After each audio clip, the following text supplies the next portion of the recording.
I'm Pat Dodson. I could not have been more excited with the experience that we had, not just seeing parts of Israel, but meeting some of the people that make a difference in this country. We met with one of the chief negotiators for the Israelis on talks with the Palestinians. We met with students who were not at all political, but interested in communicating and having relationships with Israelis. We met with Druze, someone from the Druze community, which I knew nothing about.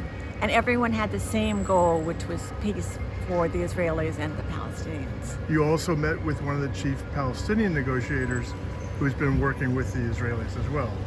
So that was, I think, an experience that everyone seemed to appreciate as well. It was an extraordinary experience, and he was so open with us. And then we met with the mayor of a Palestinian city who also talked about what his objectives were, and everybody seemed to feel that there was peace in the future and that everyone shared that goal. Makes me optimistic, and I would never have felt that way before.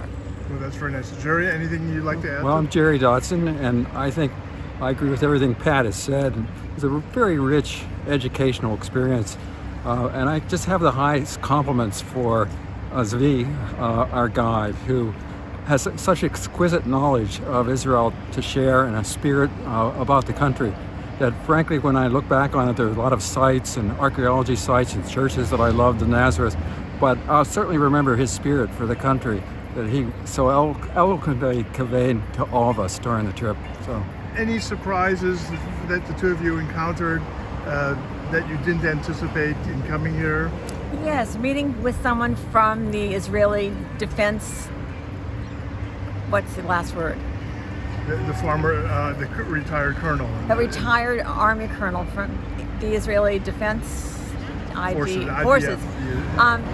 Who told us about the help that they provided to the Syrians during the Syrian civil war, and started something that hadn't been done before, which is providing health care and actually taking at the risk of their own lives, taking children and people who were injured and getting them health care. It was an amazing experience, and if he's an example of what the soldiers are like, there's so much to be proud of for Israel. and I guess what I was surprised about is the layers of complexity in the problems as exemplified by the water problem between Palestine and Israel, and how nuanced it is in terms of Hamas's involvement, Israel's involvement, and Palestine's involvement in it, that it's not something that can be simply solved with just looking at the problem and saying that there's enough water, share it, but it's too nuanced to do it that way, and it's going to require some real work, I think, to solve that problem. Well, thank you both for being here, and thank you for taking the time to share with people who might see this and wonder about going on a trip on their own. So we really appreciate you being here and taking the time to talk. You're welcome. Welcome. Very Thanks welcome. again.